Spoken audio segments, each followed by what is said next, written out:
President Andrej Kiska, thank you very much for joining us at TechCrunch. Last year, the Aeromobile was a flying car which appeared out of Slovakia. Did you think 20 years ago or 30 years ago that Slovakia would be capable of producing a flying car? No, for sure no.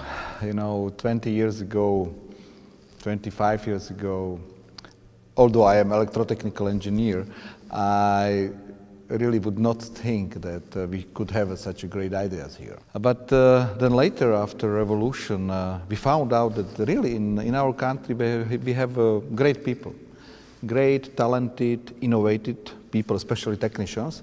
So then after ESET and others, real good Slovak products going around the world, then it was for me not so big surprise, but anyway, as always in these great ideas, you are surprised that you have a car, you push the button, and then you just fly.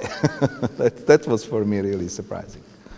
You mentioned ESET, and it's a great success story out of Slovakia as a security company.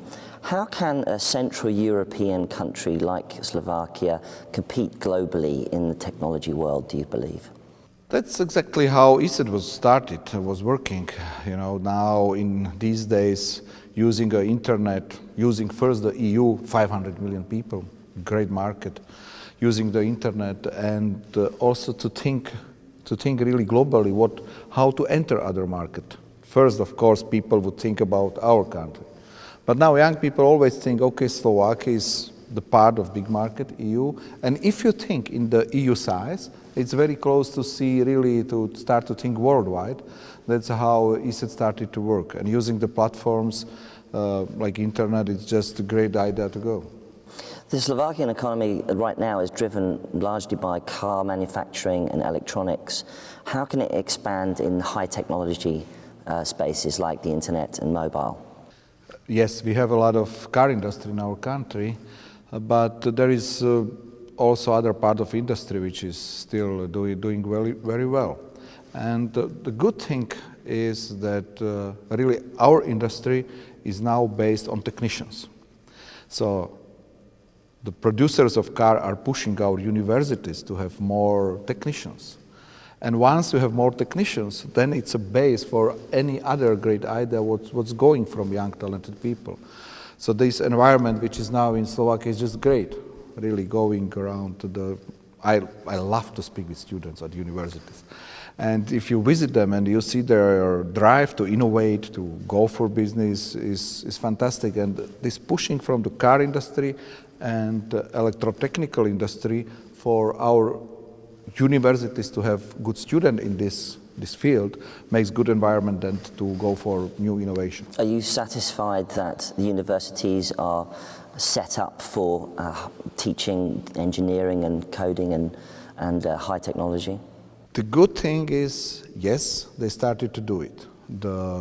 And they realized that they have to be in touch with a real business, with the real producers.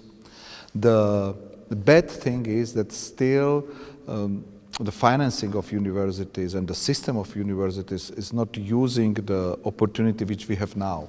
We have very nice town, Košice, which is in East Slovakia. There is an IT valley where is 7,000 young people, but this IT valley needs additional 3,000, and there is right now no capacity from university to giving them new 3,000 students. So that's very important to speak about our universities and the system, how they are organized. One of the fascinating things I read about you was that you made your fortune as an entrepreneur yourself in the consumer credit business, but then you became a philanthropist and gave much of that away. Why did you do that? If you are successful and you get a lot of things from the life, I am very happy married, I got very nice business, then you sooner or later start to realize that you got so much from life that it's like, I call it moral duty to return it back. Because you are getting really a lot, and then you see the people who don't do anything wrong, but they are really in bad position. The life for them is very terrible. So when I was in business, when I had a small business with first 50 employees, I started to help. But then when business was bigger and bigger, I started to help more. And then I realized that I had the chance to understand that I could sell my business and for the rest of my life doing the things what I consider the best to help people. So I sold my businesses together with my brother and my cousin, and I took my own road, and I decided for the rest of the life to help people, and then I established a charity. That's an incredible story.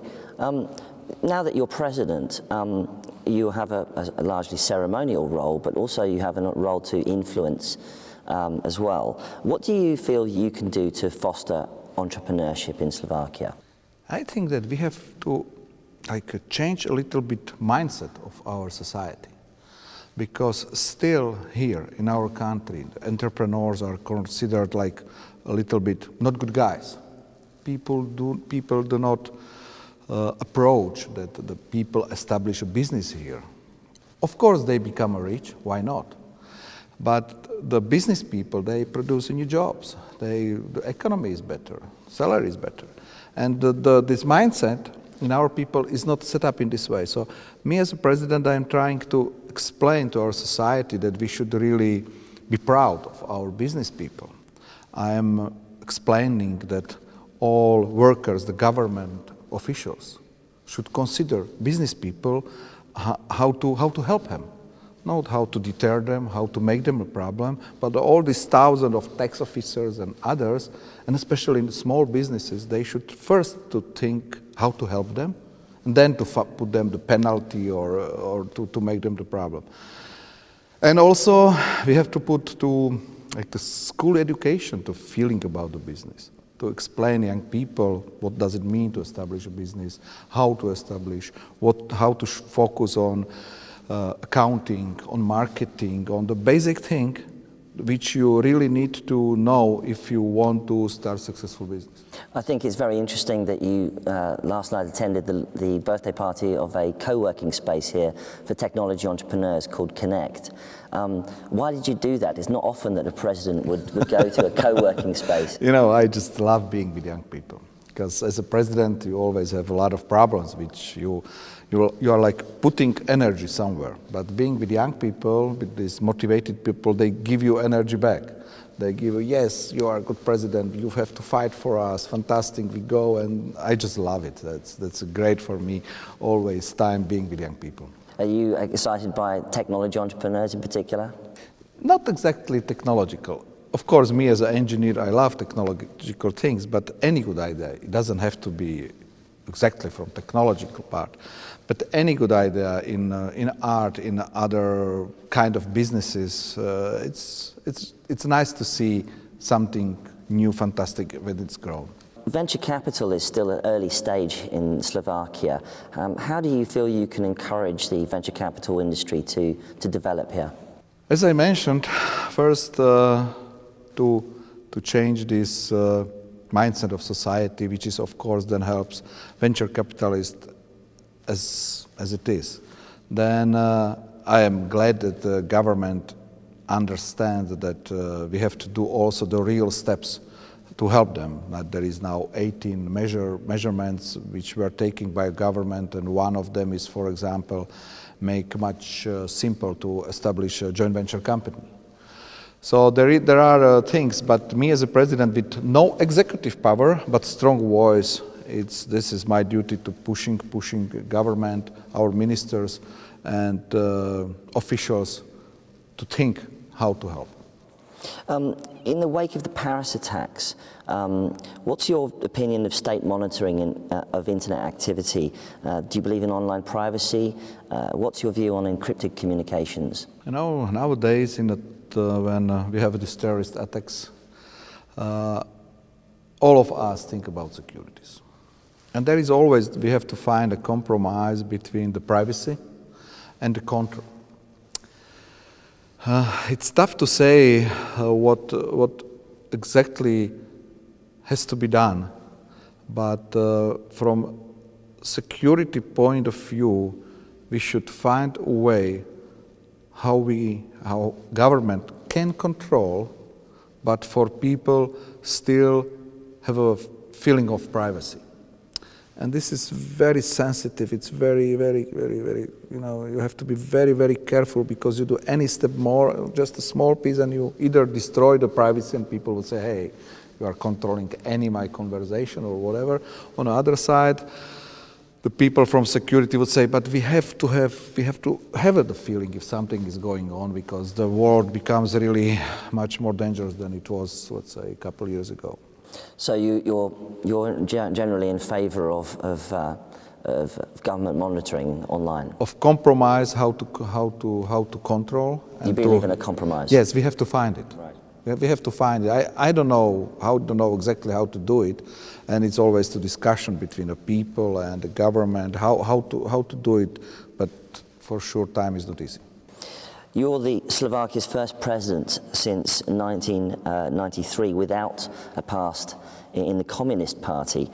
What sort of message do you think that sends to the world about Slovakia's potential as a startup nation now? I don't think that me not being in Communist Party has any relation with startups. That's something absolutely different. I think what is important signal that in a country like ours is the person who has never been a politician, person who was in business and philanthropy, can become a president. That people really decided, because I was running against our prime minister, who has been all his life in politics. So that was a very strong signal that people are ready to take and give a trust to a person like me. You feel that you being a businessman and entrepreneur was the biggest signal that you could send? I think that was all my life story, because we have a lot of successful business people, but also I think what people consider was the charity Good Angel, which I established, and I spent 8 years, not only the financing, but also the managing the charity. And for them was very good signal showing that, yes, we can trust that this person really wants to help people. President Kiska, thank you very much for speaking to TechCrunch. Thank you very much.